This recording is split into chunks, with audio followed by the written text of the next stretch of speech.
Nosso assunto é transição energética, então nós temos aqui a Petrobras, a CEPEL, o Instituto Green Energy e também o grupo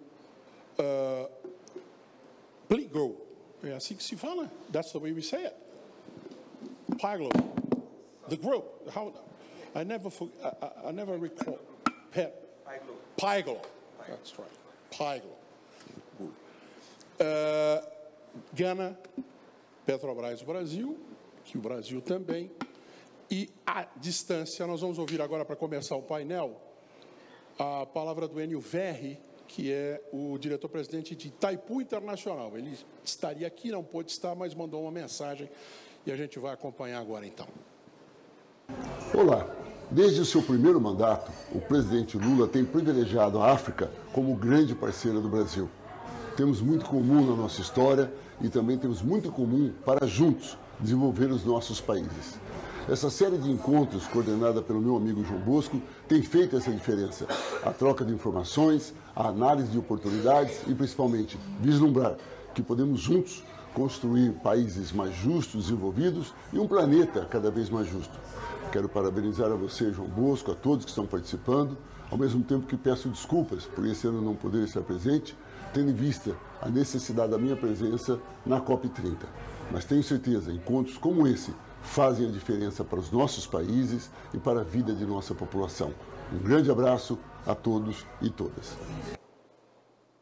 Muito obrigado ao presidente da Itaipu Binacional, Brasil-Paraguai, Enio Verri. Como ele disse, um evento que nesse momento,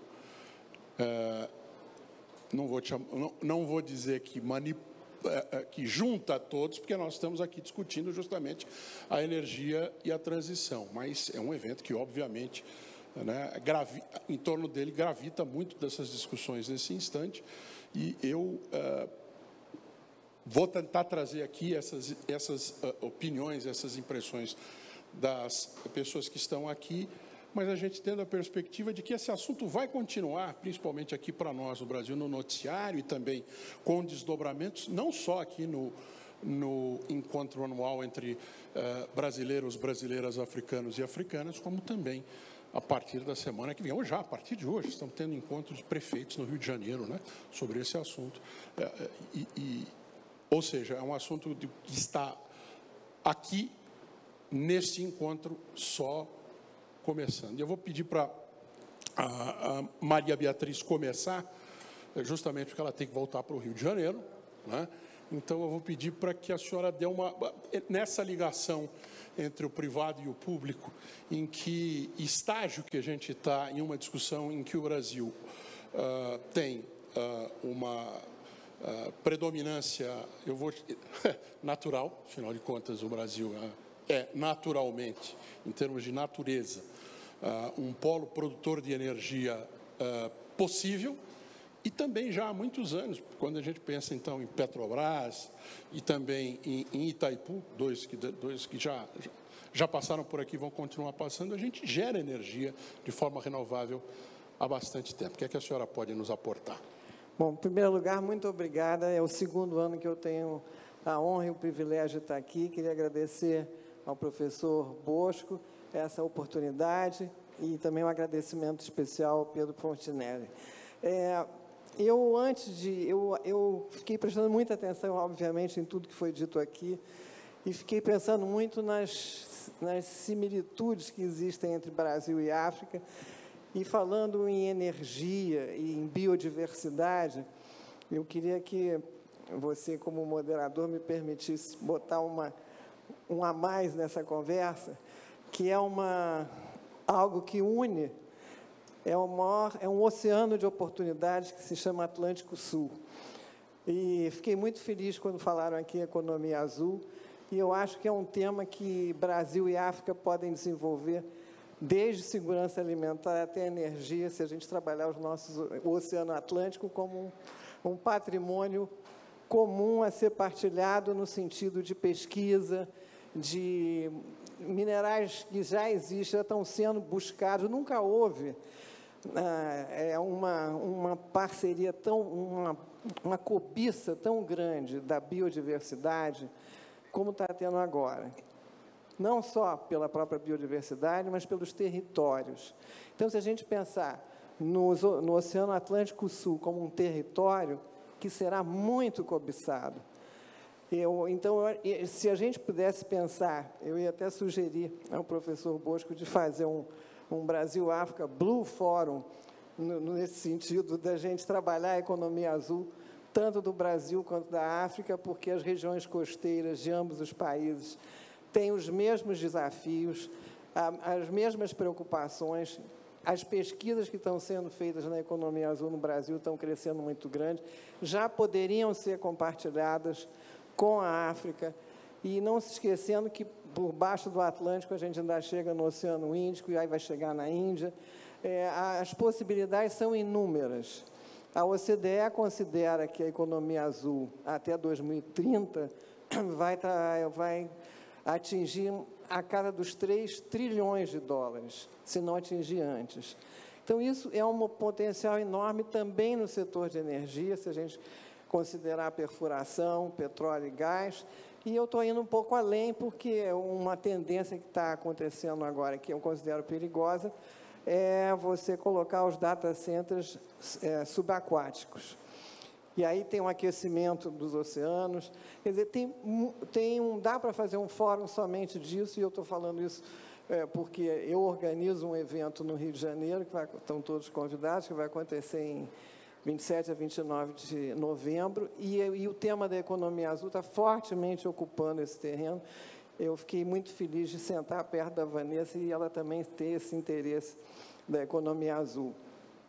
Então, desculpe se eu entrei direto de sola na economia azul, mas, obviamente, outra parceria fantástica que nós poderíamos ter são as rainforests. A Amazônia é uma rainforest e o Congo é uma rainforest maravilhosa. Então, as pesquisas que estão sendo feitas na Amazônia podiam ser replicadas no Congo e vice-versa.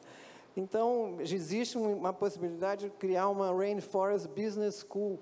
Tudo isso são coisas que estão sendo trabalhadas e eu estou citando apenas 2. Imagina a quantidade de transformações que podem acontecer em parceria, tanto na biodiversidade dos biomas, quanto nesse Atlântico Sul, que merece ser trabalhado com muito carinho.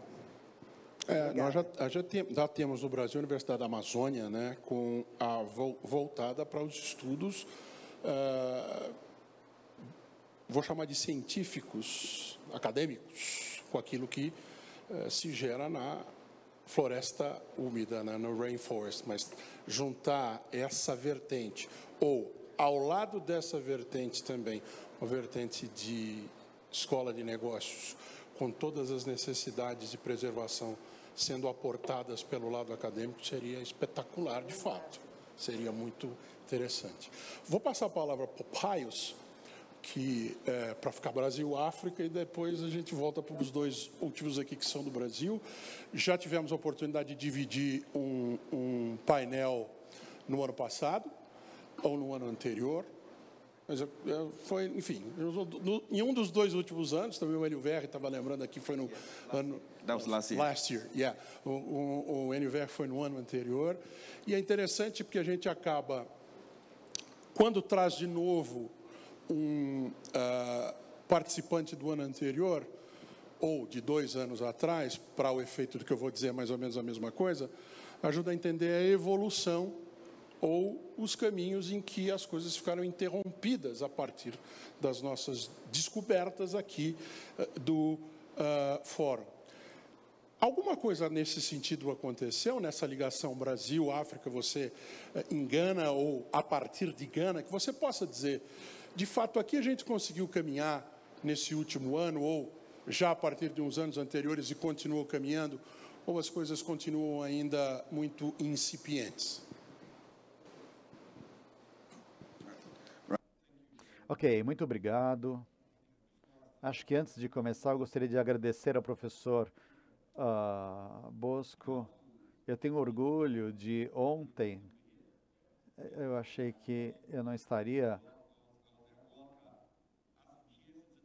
então eu provavelmente... Bom, venha, a gente quer que você fale, então me desculpem, porque a minha resposta resposta é meio assim, eu não tive tempo de preparar, mas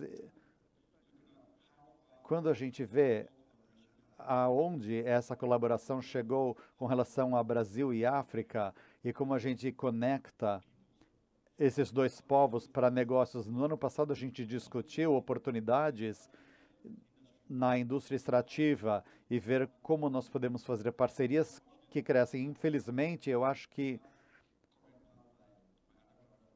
eu tenho o meu irmão do Mali, que está na área de aviação. Quando a gente vê as parcerias que aconteceram na Índia e China, aliás, há uma conexão entre África, Índia e China. Mas, infelizmente, esses continentes estão ocupando muito espaço na África porque há muitas oportunidades que eles estão pegando. Mas, infelizmente, o Brasil e a África, a conexão sempre é de muita conversa, mas a gente não vai muito além da conversa. Há muita conexão cultural entre o Brasil e a África. As terras aráveis, a comida, a produção alimentar. Mas, desde o ano passado, a gente não avançou muito em ter mais espaço. Então, o que a gente tem que fazer é muito bom ter essa plataforma. Eu falei para o professor Bosco, a gente tem que criar uma ponte que conecta esses dois povos, mas o importante são as pessoas, os negócios estão no Brasil, os negócios na África. A gente tem que fazer parcerias, porque essa é uma plataforma para essa parceria crescer. Infelizmente, não quero te desapontar, mas desde o ano passado, nós tivemos conversas, mas não houve crescimento real. Em termos de negócios que vêm do Brasil e da África, infelizmente, esses negócios estão declinando. Então, temos que ver como é que parcerias público e privadas entre os continentes, como elas podem ser transformadoras para trazer crescimento nos próximos anos. Muito obrigado. Pode ser apenas uma intenção, né? Cannot be only intention. It has to get the path and go on it. Sim, tem que tomar o caminho e seguir adiante, né? Eu agora vou passar para duas potências brasileiras de produção de energia limpa, né? Primeiro eu vou começar com o Rodrigo Regis Galvão, que também já esteve aqui no fórum, né, Rodrigo? A gente estava lembrando. E também no mesmo sentido, como eu disse, falei com o Paios, é interessante a gente ver se há um caminho, se houve um caminho, ou se ainda estamos conversando sobre, em determinados pontos, em especial da transição energética, que poderia nos unir mais do que já nos une, Brasil e África. Perfeito. Primeiramente, eu queria dar meu melhor boa tarde a todos. Antes de estar no CEPEL, Eletrobras, agora Axia Energia, eu estive na Itaipu e eu gostava muito de falar o seguinte: um abraço do tamanho de Itaipu para todo mundo, né? E um abraço do tamanho da potência que a gente tem renovável no Brasil, que a gente tem aqui no Brasil. Queria agradecer também ao João Bosco essa oportunidade de estar aqui falando. Vamos lá, assim, quando a gente fala em transição energética e cooperação, a gente tem muita coisa em comum, em termos não só de produção de produção alimentar, mas a gente tem desafios quando a gente olha a segurança alimentar. E tem muita coisa em comum também quando eu trabalhei muito tempo com o tema de biogás, eu vou falar especificamente nele, e muito do trabalho que a gente desenvolveu foi muito focado também em como a gente transformar alguns passivos ambientais decorrentes da produção, seja de proteína animal ou da produção agropecuária como um todo, em energia. E com isso surgiu várias parcerias e colaboração, e a gente fez uma parceria muito interessante, principalmente com Moçambique, né, que eu coloquei. Mas eu queria trazer um tema aqui que é interessante. Quando a gente fala de transição energética, tem um livro que sempre me remete, que é Reinventando o Fogo, do Emery Lovejoy, não sei se todo mundo conhece, mas ele fala muito bem assim: na hora que você domina o fogo, é exatamente na hora que você consegue desenvolver cada vez mais as sociedades como elas são hoje. E ele fala muito de como a sociedade chegou até esse ponto através do uso dos combustíveis fósseis, que são bastante utilizados ainda, principalmente no Brasil. Quando a gente olha a produção agrícola no Brasil, a gente usa muito ainda combustível fóssil. A gente vem passando por um processo de eletrificação, mas a gente tem um nexo que a gente sempre falava muito, e isso é muito, cada vez se torna cada vez mais evidente, que é o nexo energia, água e alimento. Essas três coisas precisam de planejamento integrado entre isso, né? E quando a gente olha no setor da produção agroalimentar, a produção agrícola, né? A gente tem que olhar que no Brasil esse processo se passou pelo grande processo de industrialização e de verticalização de demanda de energia, seja fóssil ou seja de energia de eletrificação. E com isso a gente tem o grande desafio de como a gente suprir essa energia para dar segurança energética e segurança alimentar. E é nisso que eu acho que a gente tem muito que colaborar, sabe? Embora a gente tenha todos os desafios que a gente está vivenciando hoje na energia, no setor elétrico brasileiro, com a grande penetração das renováveis, intermitente solar e eólica, o Brasil é um grande exemplo de como a gente se planejou a chegar até esse ponto com a hidroeletricidade, uma grande matriz renovável e com a visão futura de se manter renovável. E com isso a gente também dá segurança na ponta. Então, se a gente olhar esse desenvolvimento do Brasil, esse processo de planejamento, eu queria só abrir um parênteses que eu acho que é um ponto onde a gente podia colaborar bastante. O CEPEL, onde eu estou hoje, o Centro de Pesquisas de Energia Elétrica do Brasil, que foi criado pelo grupo a Eletrobras Agora Axia, o CEPEL ele teve um papel fundamental no desenvolvimento dos modelos energéticos, nos modelos elétricos, de fazer esse planejamento elétrico brasileiro. E esses modelos matemáticos hoje, que a gente usa ainda para o nosso planejamento, se preparando para o futuro, e seria uma grande ferramenta de colaboração com a África, sabe? A gente hoje já iniciou algumas ações com Angola. Hoje, todo o sistema, o Brasil tem uma grande vantagem, eu falo assim, a gente do setor elétrico brasileiro tem coisas que a gente tem o nosso marco que a gente podia fazer muito melhor. A gente tem uma rede básica, um sistema interligado, que é um grande exemplo de como a engenharia brasileira se desenvolveu. E esse grande conhecimento que a gente tem aqui, a gente pode colaborar. E os sistemas hoje que faz o planejamento, os sistemas e os modelos matemáticos, o sistema que faz o controle dessa rede básica, foi desenvolvido dentro do CEPEL, que é uma tecnologia brasileira e que a gente poderia, sim, criar laços e ver como a gente colaborar com a experiência que a gente teve com os países africanos. Você falou de Moçambique. Moçambique é um país que a guerra civil em Moçambique termina em 92. E a linha energética que juntava o país, o sul do país, onde fica a capital Maputo, e o restante do país, Cabora Bassa, hoje é Caora Bassa, né? Uma grande hidrelétrica de Moçambique, não se conseguia fazer a ligação até a capital do país, ela teve que ser feita por fora por causa da guerra, via Zimbábue e mais um país que agora não me recordo. Então, assim, são experiências como você está dizendo. Nós aqui temos um tamanho de território que só foi interligado completamente agora. Né? A gente tinha a parte da Amazônia fora dessa interligação. Então, aqui nós temos, de fato, alguma coisa de... não de fato no sentido... não é uma construção, é algo já, de certa maneira, desenvolvido no Brasil e que não é replicável na África, porque nada é replicável na sua integridade em nenhum outro lugar do mundo, nem no Recife, de onde você veio, para o Rio Grande do Sul, de onde veio o Radaes, mas que é uma experiência desenvolvida com um mecanismo que atende a um território tão grande quanto o Brasil e boa parte da África, né? Bom, eu deixei o Radamés por fim, porque ele é o responsável, gerente-geral de energias renováveis da Petrobras.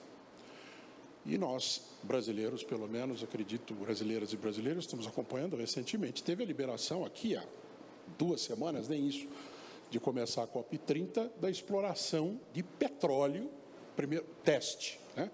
Primeiro teste para furar um poço-teste na margem equatorial, que é o nosso norte, por assim dizer, do Oceano Atlântico. E eu vou pedir para você, Adaes, passar transmitir essa experiência no fórum, de que é uma dificuldade muito grande você fazer uma transição energética por si só. Energias, né, de um tipo de matriz para outra. Só que hoje, para além da transição necessária do modal, vou chamar assim, tem que servir almoço hoje, tem que servir jantar amanhã. E eu acredito que você, mais do que muitos outros brasileiros, estão sentindo na pele, porque é a defesa dentro da maior empresa, uma das maiores petrolíferas do mundo e a maior empresa brasileira, de fazer essa transição, tem que passar para um outro modo de produção. Todos estão convencidos disso, só que tem almoço para servir e jantar para servir hoje. Então, eu queria que você nos ajudasse, ver que essa angústia não é só sua, primeiro de tudo, e que deve ser uma angústia de outros países também, em especial em África. Não, muito obrigado, Eduardo. Primeiro, agradecer aos organizadores do evento, professor João, Pedro, pelo apoio total. Enfim, é o pessoal que ficou aí até a gente estar se estendendo aqui, né? Então, obrigado pela oportunidade de compartilhar com vocês um pouco disso. É muito interessante. Ao mesmo tempo uma angústia, mas um desafio muito bom. A gente teve a autorização recente agora para fazer o primeiro poço, né? A gente chama de Wildcat, né? Então, a gente vai escolher estrategicamente qual é a área. Exatamente. Já estávamos com uma sonda boiando há muito tempo. E após inúmeras rodadas, junto com o órgão ambiental, conseguimos demonstrar nossa capacidade de reação em eventual qualquer intempérie que aconteça e, portanto, assim conseguimos a atualização para fazer. E isso fala muito, essa ação específica de exploração fala muito com como a gente na Petrobras está enxergando o futuro e, ao mesmo tempo, traz uma relação de oportunidades que, eventualmente, possam ter na relação Brasil e África. Eu queria retomar um dos itens que eu acho que a gente até já mencionou aqui, que foi uma provocação do painel anterior, sobre who has the willingness to partner com a África, e não apenas abrir canal de compartilhamento de tecnologia, não só compartilhar know-how. A gente tem uma história muito interessante na África, que foi uma incursão nossa, na Nigéria, e que foi um dos nossos melhores ativos. Dois ativos em especial, offshore, chamado um Akpo e o outro Agbami, onde visivelmente a gente viu uma história de parceria materializada em negócio, não apenas em troca de informações ou apoio técnico, onde uma série de petrolíferas pleitearam para explorar essas áreas e nós entramos com uma oferta muito maior de royalty para o governo nigeriano. O final dessa história foi um sucesso exploratório, a gente conseguiu produzir óleo de altíssima qualidade, em volumes enormes, muito além daquilo que estava sendo prospectado inicialmente, e uma construção coletiva, desde o regulador africano até a gente, com todo o know-how, desde o conhecimento, né, da costa brasileira, que, justamente dividida pelo Atlântico, tem paralelos com a costa africana, e, a partir daí, fazer, através de analogia, uma exploração muito mais efetiva do que qualquer outro petrolífero europeu poderia fazer. Então, a gente hoje está num momento muito parecido com o que nós vimos lá atrás. A gente projeta o que é a representatividade da Petrobras hoje na matriz de energia primária brasileira e, grosso modo, a gente fornece 1/3 da energia primária do Brasil. Passa pela Petrobras, seja em termos de combustíveis, que é o principal, diesel, gasolina, querosene de aviação, petróleo bruto, seja em elétrons, que a gente tem térmicas e estamos entrando em algumas outras iniciativas. Quando a gente olha para o que vai virar o Brasil, a demanda energética que vai ter no Brasil em 2030, 2040, 2050, a gente vê que para manter essa relevância de 30%, 1/3, a gente não pode ficar parado nos modais fósseis, mas, ao mesmo tempo, não pode abandoná-lo. Então, quando a gente olha para esse futuro, a gente abre janelas de oportunidade que passam desde continuar explorando todo o potencial fóssil brasileiro em gás natural e em petróleo, mas ao mesmo tempo abrir oportunidades em segmentos renováveis, que nós temos instituições que têm feito isso há décadas de maneira excelente. Aqui a gente tem a Axi agora, né? Então a Eletrobras, entre outros privados no Brasil, passando por uma parceria muito grande, e aqui uma conexão que eu gostaria de fazer, com o nosso agro. Uma das janelas que a gente vai abrir, talvez até dando um pouco de satisfação para vocês, o que a Petrobras está falando, está vindo falar num painel sobre agricultura, é que a gente tem feito uma reflexão ao longo desse último ano e estamos entrando em algumas áreas que tangenciam a agricultura. Então, várias delas encontram um parâmetro nesse mesmo item. O primeiro ponto deles é, a gente, com vários itens que são produzidos na agricultura, como soja e milho, é possível a gente fazer combustíveis. E vários deles a gente tem visto um crescimento enorme. Isso é tanto para a gente manter a representatividade, quanto numa expansão possível da agricultura. Além disso, a gente também tem a possibilidade de fazer, como trouxe o Rodrigo, alguns rejeitos de indústrias podem dar origem ao biometano. E biometano é a mesma coisa que metano. É uma molécula de carbono, 4 de hidrogênio que estão lá acopladas, e você pode utilizar como combustível.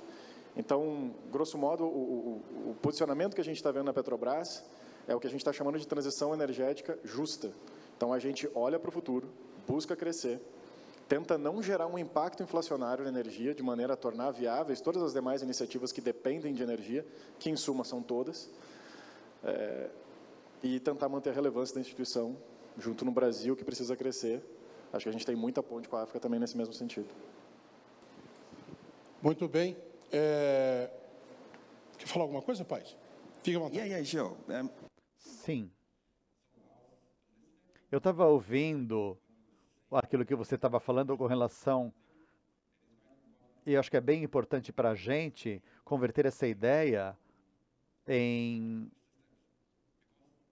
uma assistência agricultural. Uma coisa que é importante é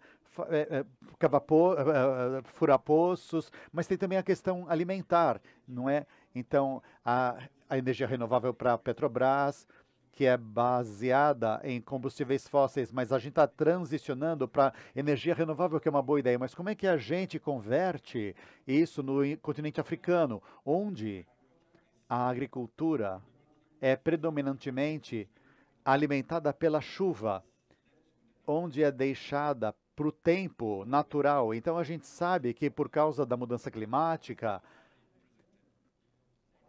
um dos grandes desafios para a segurança alimentar é a mudança climática. A mudança climática é real, está acontecendo agora. Então, esses dias na África, o mês de chuvas vão de maio, junho e julho. E algumas atividades nessa área nesses meses, mais 20 anos, há 20 anos, os padrões de chuva têm mudado. Então, a produção de comida tem sido alteradas muito radicalmente. É por isso que ainda há fome em alguns países africanos, porque muita dessa fome acontece porque eles não conseguem pagar por sistemas de irrigação baseados em energia solar. Então, o Brasil, com toda a sua experiência e expertise com energia renovável, tem dado acesso a isso. Então, esse acesso deve produzir parcerias público e privadas com instituições privadas no Brasil, como a Petrobras, por exemplo.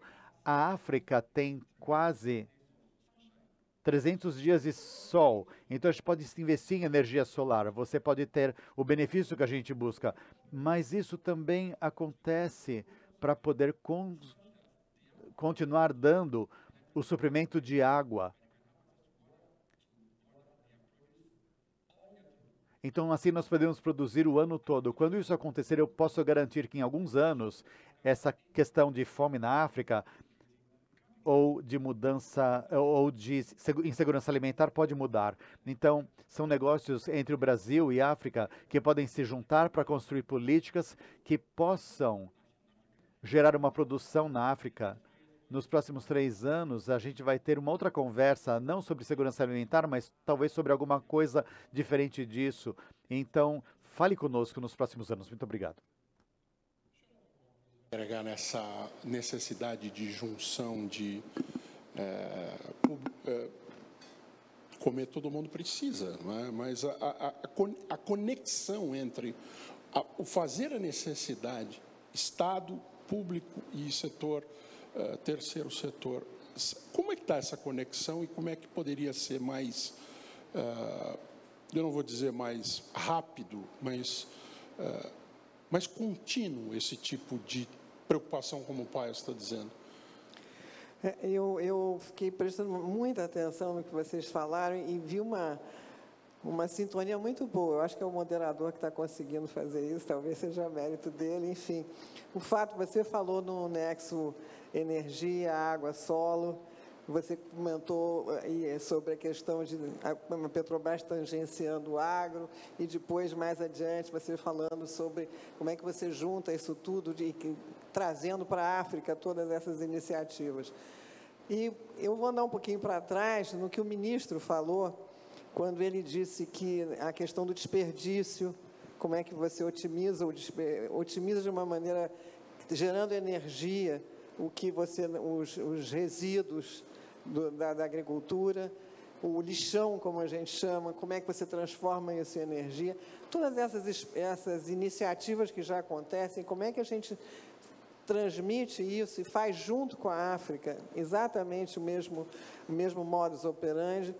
E eu acho, por exemplo, quando ele falou da alimentação escolar e soberania, também está ligado nessa redução, porque eu não sei se vocês sabem, o Brasil tem 40 milhões de merendas escolares por dia. Nós temos uma Espanha todo dia de alimentação escolar pública.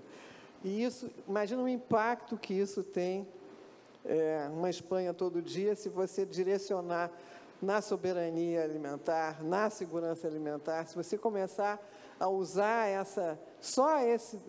imagina, só essa Espanha diária, você começar a pegar todas as variáveis em torno, até chegar na energia, até chegar no desperdício, isso explode, eu acho que isso explode. Então, você me perguntou, eu acho que eu fugi um pouco da pergunta, mas eu estou tentando juntar isso tudo que vocês falaram, agregando um exemplo que o ministro deu das compras públicas e da alimentação escolar. Isso já é um game changer, já é um transformador. Eu gosto dessas comparações que a senhora fez. Uma Espanha pode também... Chama de você. Pois não. Pode dizer também que é uma Coreia do Sul. É Bia. Ou pode dizer também que... Bia, pode dizer que é uma Coreia do Sul, pode dizer que é uma Argentina. São mais ou menos populações equivalentes que ajudam a entender como é que isso... O que é que isso quer dizer em termos de pessoas afetadas, e no nosso caso, jovens pessoas. Jovens pessoas. Desperdício. Isso é uma coisa que produtores de energia, como também produtores de alimentos, se preocupam muito. Tem como juntar esses dois desperdícios para se transformar em algo positivo amanhã? Claro, amanhã é uma maneira de dizer, mas já com tecnologia desenvolvida? Veja só, eu até vou voltar um pouco, assim, que tem um ponto que para mim é muito importante quando a gente vai falando de transição energética, segurança alimentar, e aí quando eu falei do nexo nela, que a gente fala água, energia e alimento, é que a gente tem que ter um planejamento mais alinhado, e a gente vai ter economias mais resilientes a partir do momento que eu consigo trabalhar o equilíbrio entre esses três eixos de maneira mais organizada. Veja só, o setor de produção de energia, seja ele produção fóssil ou a eletrificação, a hidroeletricidade e etc., a gente precisa de água. Precisa de água. Hidroeletricidade, nem vou falar que é o óbvio, né? Quando a gente fala na produção alimentar, a gente precisa de água e precisamos de energia. E quando a gente fala da água, eu não sei se as pessoas aqui têm a consciência disso, mas o processo de tratamento de água, de distribuição de água e etc., consome uma energia intensa. As maiores contas de energia dos estados são as empresas de saneamento estaduais. Então, e aí eu vou contar uma história, que essa historinha é importante, assim, quando eu entrei nesse assunto para começar a entender um pouco Eu sou pernambucano, natural do Nordeste brasileiro, e eu não conhecia a produção agrícola tão intensiva e forte quando eu fui para o Sul trabalhar na Itaipu, lá em Foz do Iguaçu. E aí eu lembro de um tema que a gente começou a entrar num tema de biogás, exatamente porque o reservatório da usina de Itaipu, ali aquela região ao redor tem uma produção de proteína animal muito grande, principalmente de... É do tamanho da Bélgica, mais ou menos, o lago de Itaipu, para lembrar, nessas comparações. E esse reservatório, ao redor você tem a maior produção de suinocultura do Brasil, por quilômetro quadrado, e a maior produção de aves. E parte desse resíduo acabava vindo para lá, gerava eutrofização, e aquele processo de eutrofização e de poluição do lago diminuía a vida útil da usina de Itaipu. E em números assim, espetaculares. Assim. Então, isso foi um problema, precisamos resolver, entrou um biogás.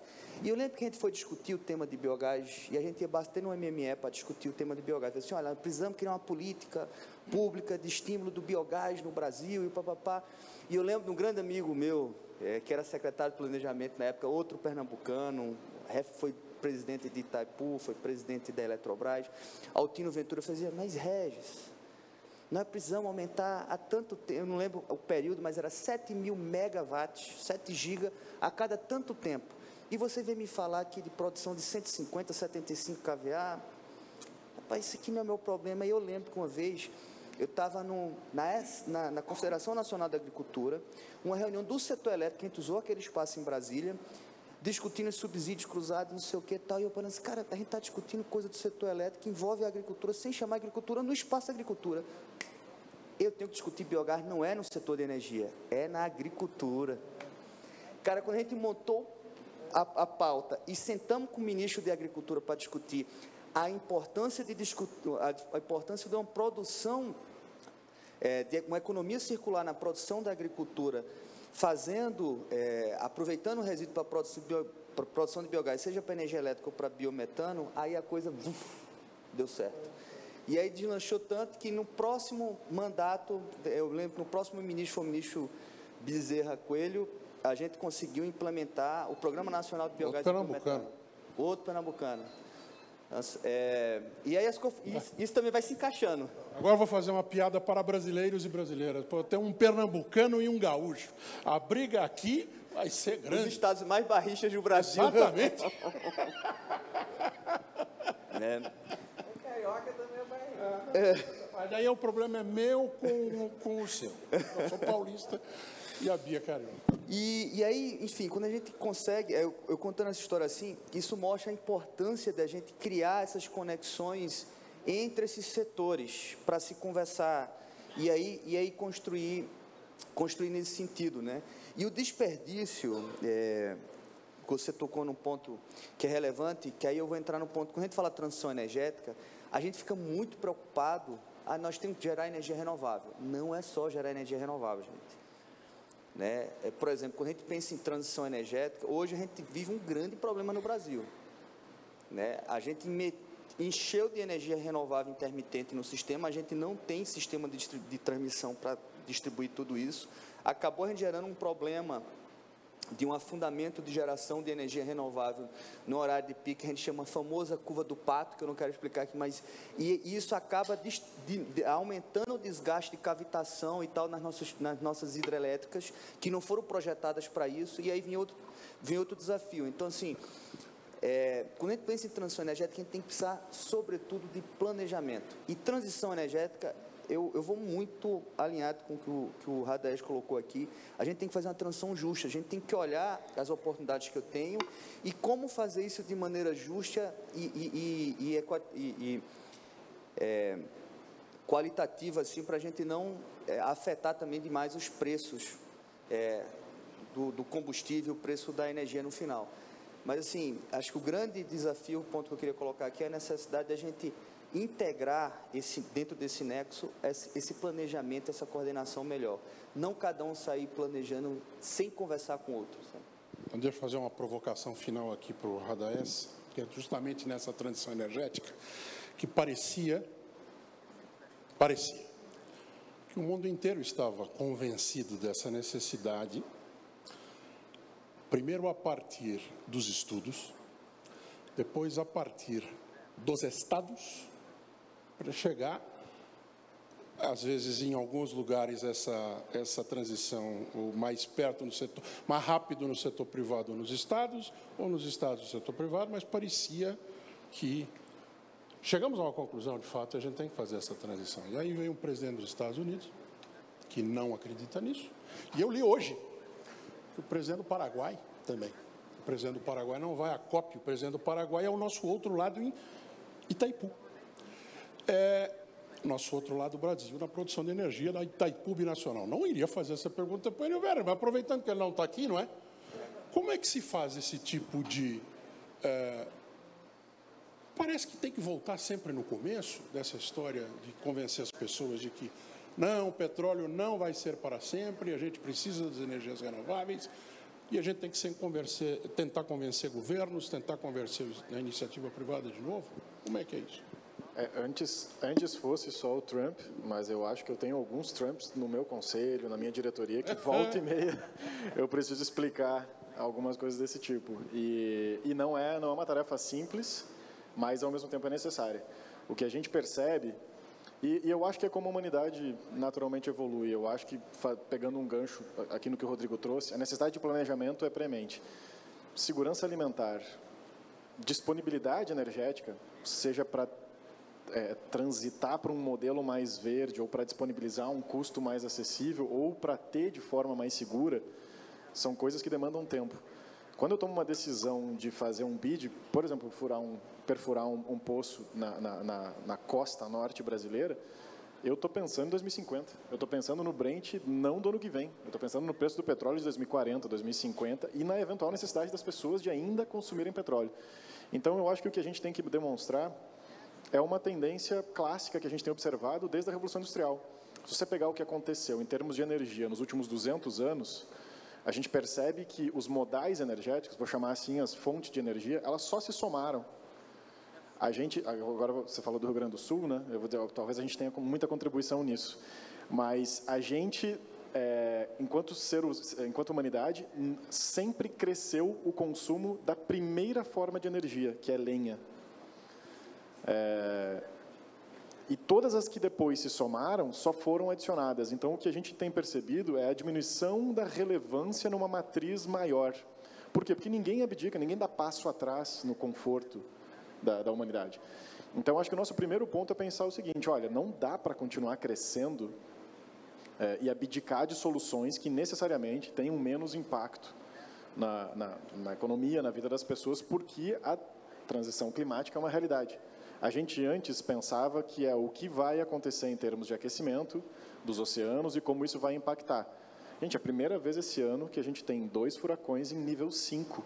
Isso nunca tinha acontecido. Então, quem acompanha as notícias recentes agora no Caribe deve estar percebendo. Isso provavelmente tende a se agravar ao longo dos próximos anos.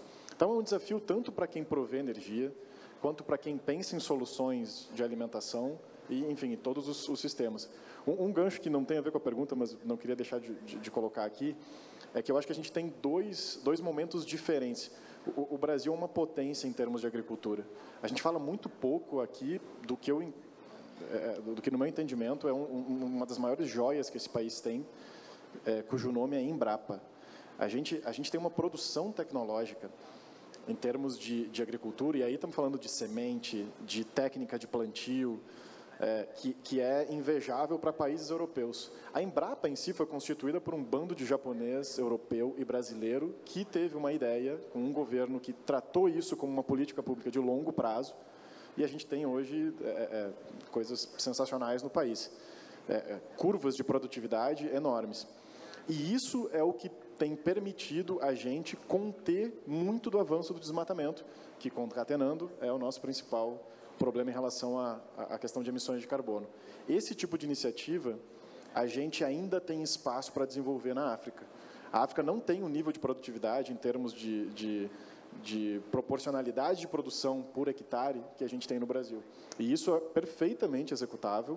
Existem empresas seríssimas, tocadas por africanos, que poderiam se beneficiar desse tipo de solução. Aí, de novo, vem aquela provocação. Vamos fazer disso um negócio. Não é só prover tecnologia. mas eventualmente ir para lá, fornecer tecnologia e ganhar dinheiro junto com isso, porque o Brasil, África e o mundo inteiro vai depender disso. Então, esse é um gancho entre os dois assuntos que eu acho que é uma oportunidade que está quicando e talvez a gente possa explorar melhor. Para ficar só num detalhe, ir para a África é sempre muito bom. Sempre muito bom. Recomendo muito. Professor João Bosco, chega por hoje? Não. Não? Tem mais mesa? Não? Então chega por hoje, porque amanhã tem mais.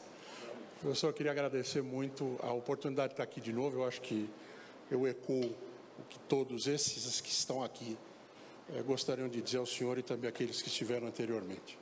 Muito obrigado aos que estiveram na mesa, aos que estiveram conosco aqui e ao Instituto Brasil-África.